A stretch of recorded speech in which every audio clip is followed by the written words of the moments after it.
네, 9월 3일 목요일 정례 브리핑을 시작하겠습니다. 오늘 0시 기준 국내 발생한 신규 환자는 188명입니다. 어제 3분이 돌아가셨고 현재까지 총 사망자 수는 329명입니다. 고인의 명복을 빌고 유가족분들께는 깊은 위로의 말씀을 전합니다. 국내 발생한 신규 환자 수가 지난달 중순 이후 처음으로 100명대 수준으로 내려왔습니다. 감소 추세도 유지되고 있습니다.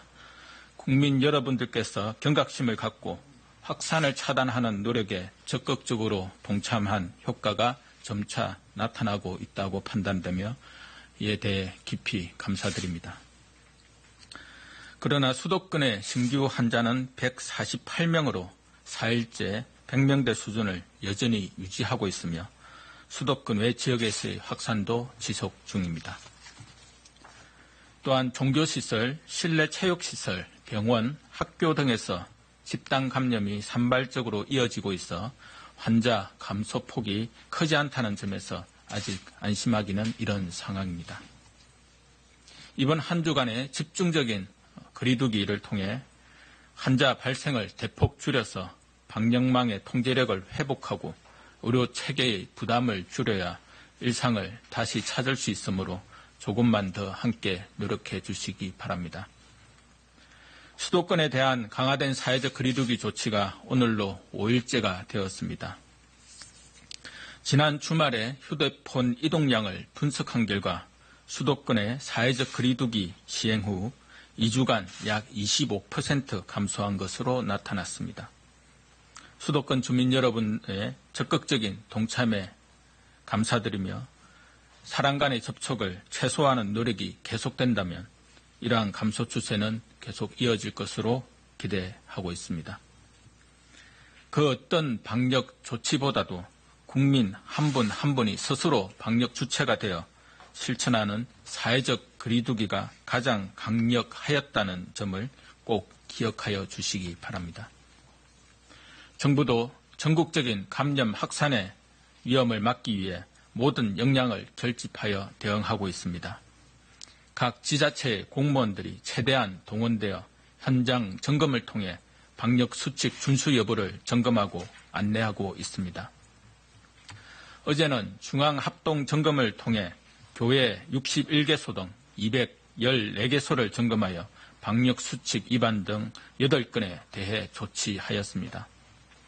음식점과 카페 약 3만 9천여 개소, 학원과 독서실 약 2,700여 개소 등 총 39개 분야에 약 6만여 개소에 대해 현장 점검을 실시하고 마스크 미착용 등 77건에 대해 현장 안내하였습니다. 또한 중앙정부와 지자체, 공공기관은 사무실 밀집도 완화를 위한 재택근무를 강도 높게 시행하고 있습니다. 인사혁신처는 전 부처에 적정 비율 재택근무, 시차 출퇴근, 점심시간 교차 운영 등을 통해 근무 밀집도를 낮추도록 하였고 특히 지난 8월 30일 수도권에 대한 강화된 조치에 따라 수도권에 소재하는 기관들은 전 인원의 3분의 1이 재택근무를 하도록 하였습니다. 각 지자체와 공공기관도 유사하게 사회적 거리두기에 따른 복무 조치를 이행하고 있습니다. 각 민간기업에서도 이러한 조치에 적극 동참해 주시기를 부탁드립니다. 안정적인 치료를 위한 노력도 계속하고 있습니다. 수도권의 감염병 전담병원의 병상은 지난주 대비 320여 개를 확충하였으며 내일까지 77개를 추가로 확보할 예정입니다. 또한 중환자 전담 치료병원 지정을 통해 이번 달까지 110개의 중환자 치료 병상을 추가 확보하여 최근 늘어나고 있는 위중증 환자에 적극 대응할 것입니다.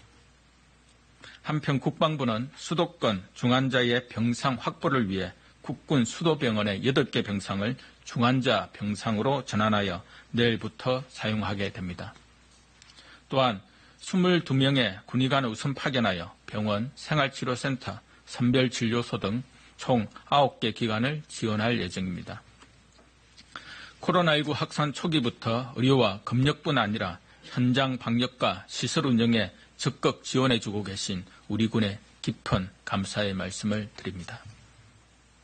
생활치료센터는 현재 13개 시설 약 3,200여 명 규모로 운영하고 있으며 다음 주까지 3개 시설 1,000여 명 규모를 추가로 확보할 예정입니다.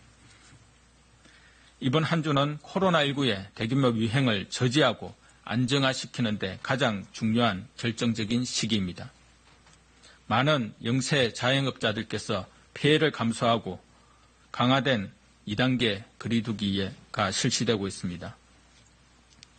국민 여러분, 특히 수도권 주민들께서는 출퇴근과 같이 필수적인 외출 외에는 안전한 집에만 머물러 주시기를 부탁드립니다. 가족 간의, 사람 간의 접촉을 최소화할 수 있도록 약속과 모임, 행사는 모두 취소하여 주시기 바랍니다. 지금은 직장, 종교시설, 학교 등 그 어떤 장소에서든 언제든 감염이 될 수 있는 상황입니다.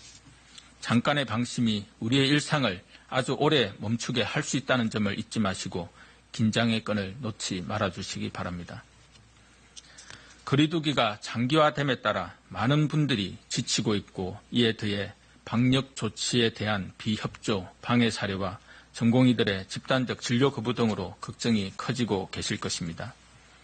이러한 사항에 대해 정부로서는 어떠한 원인이든 국민들께 심려를 끼쳐드린 점 송구스럽다는 사죄의 말씀을 드립니다. 하지만 우리 주변에는 드러나지 않는 수많은 헌신과 노력들이 있다는 사실을 기억해 주실 것을 당부드립니다. 묵묵히 집에만 머무르며 거리두기에 동참하고 있는 수많은 국민들이 있습니다. 이러한 노력 때문에 코로나19가 점차 줄어드는 것입니다. 의료 현장에서는 여전히 수많은 의사와 간호사, 의료기사들과 병원 관계자들이 환자를 위해 땀 흘리며 사투를 벌이고 있다는 사실을 봐주시기 바랍니다. 우리가 보지 못하는 곳에서 우리 모두를 위해 열심히 노력하고 있는 수많은 우리들이 있다는 점을 잊지 마시기 바랍니다. 이러한 사실을 기억하며 희망을 잃지 말고 서로를 격려하고 신뢰하며 모두의 힘을 집중할 때입니다. 위기의 순간마다 모든 국민이 힘을 합쳐 슬기롭게 위기를 극복해왔던 우리 국민의 힘을 믿습니다. 정부도 우리 모두의 공동체를 위하여 최선을 다해 모든 노력을 기울이겠습니다. 진료 거부 중인 전공의들에 대해서도 부탁드립니다. 진료 거부가 장기화됨에 따라서 현장에서 진료 차질이 커지고 있습니다. 정부뿐 아니라 의료계 원로, 국회까지 발벗고 나서 해결 방안을 제시하고 재협의를 약속해 주고 있습니다. 코로나19 대응과 환자를 위하여 의료인 본연의 사명을 다해 주시기 바랍니다. 의사 국가시험을 앞둔 의대생들에게도 당부드립니다. 정부는 여러 학장, 교수 등 범의료계 원로들과 의대, 의료원 협회 요청에 따라 의사 국가시험을 일주일 연기한 바 있습니다. 의대생들의 합리적인 선택을 기대하며 재신청 접수를 통해 많은 학생들이 시험에 응시하기 바랍니다. 의과대학의 학장님들과 교수님들께서도 이들이 합리적인 선택을 할 수 있도록 도와주실 것을 당부드립니다. 감사합니다.